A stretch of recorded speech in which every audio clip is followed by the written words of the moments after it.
Com certeza você já ouviu nos últimos anos as autoridades do Brasil falarem sobre a nossa democracia ou muitas vezes sobre o enfraquecimento dela. No vídeo de hoje vamos trazer 4 curiosidades sobre a democracia brasileira para você ficar por dentro de todo o contexto político do país. Vem com a gente!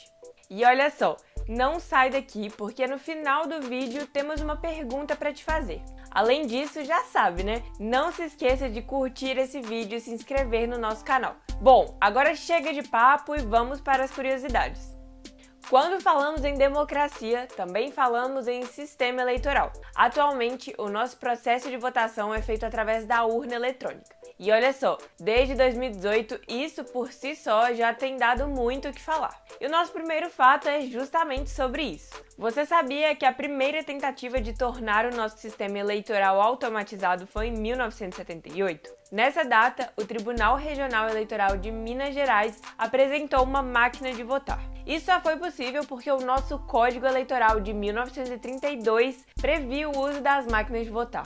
Contudo, foi somente nas eleições de 1998 que a votação eletrônica ocorreu e alcançou 75% do eleitorado. Quase 60 milhões de brasileiros votarão através da urna eletrônica.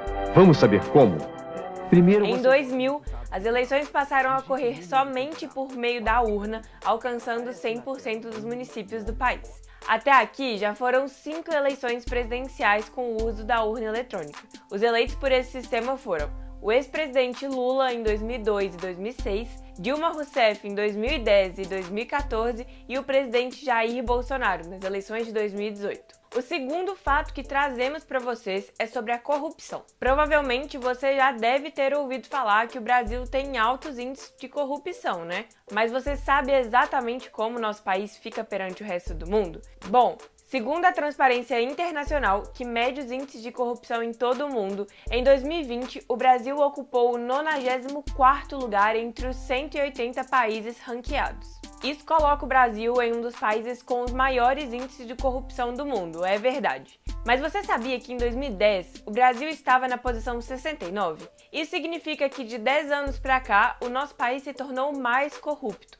Atualmente, somos considerados pela pesquisa mais corruptos do que, por exemplo, a China, Cuba e a Argentina. Bom, mas como isso pode afetar a nossa democracia? A crise do sistema democrático, ou seja, o enfraquecimento da democracia, está diretamente ligada aos altos índices de corrupção. E existem alguns motivos para que isso aconteça. Segundo o professor Fernando Filgueiras, a corrupção limita a capacidade das nossas instituições democráticas de responsabilizar os representantes eleitos, já que o dinheiro se torna um fator importante nas eleições.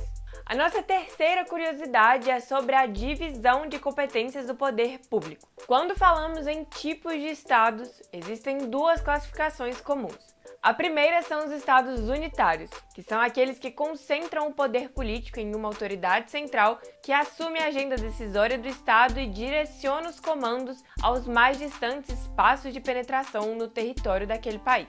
Alguns exemplos são Portugal, Israel, a África do Sul e o Chile, nosso vizinho. Entretanto, o Brasil não se encaixa nessa categoria, já que somos um estado federativo. O nome oficial do nosso país, determinado pela Constituição Federal, é República Federativa do Brasil, e daí vem essa nossa classificação. Isso passou a ser válido com a Constituição Federal de 1988, que marcou o início de um novo regime democrático e também de um novo modelo de Estado no contexto brasileiro, o federalismo. Dessa forma, a República Federativa do Brasil passa a ser definida como um Estado federal, composto pela união indissolúvel dos 3 entes federativos: União, Estados e municípios. Mas o que isso significa na prática? Que temos o mesmo modelo de Estado que os Estados Unidos, por exemplo, onde o poder não é centralizado em apenas uma figura. Resumindo, as competências de cada um dos 26 estados do Brasil são as que ficaram de fora da área de atuação do governo federal. Já os municípios podem legislar sobre assuntos de interesse local, além de completar, quando possível, a legislação federal e estadual. E você reparou que eu disse 26 estados? Pois é, o Distrito Federal não se divide em municípios. Isso significa que esse território tem as mesmas funções que estados e municípios. Na prática, então, O governador do Distrito Federal tem as atribuições de prefeitos e governadores de estados e os deputados distritais exercem competências tanto de vereador quanto de deputado estadual. Por isso, o Distrito Federal é considerado, do ponto de vista de suas funções, estado e município ao mesmo tempo. A nossa quarta curiosidade é sobre a vida da nossa democracia. Bom, a história do Brasil é bastante longa e muitas vezes complicada de ser analisada. Mas um fato bastante curioso é que a nossa atual democracia é bem jovem. O nosso sistema atual foi instaurado em 1988, no período de redemocratização do Brasil, com a criação da Constituição Federal, conhecida como Constituição Cidadã. Podemos pensar que, com o passar do tempo, as democracias deveriam, na teoria, ficar mais fortes. Mas será que a democracia brasileira segue nesse caminho? De acordo com o estudo da VIDEM, instituto que analisa a qualidade das democracias ao redor de todo o mundo, o Brasil foi o quarto país que mais se afastou da democracia em 2021.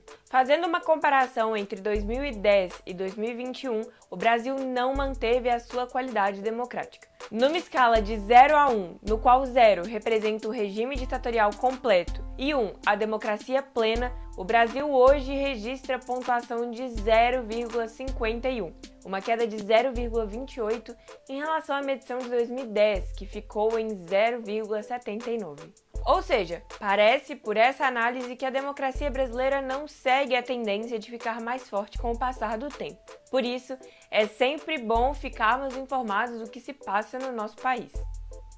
Bom, agora a gente quer saber de você. No seu contexto, você percebe o enfraquecimento da nossa democracia? Se sim, como?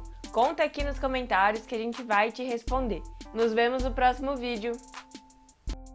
Segundo as instituições democráticas de responsabilidade, as nossas instituições democráticas de responsabilidade. E olha só, desde 2018, isso por si só.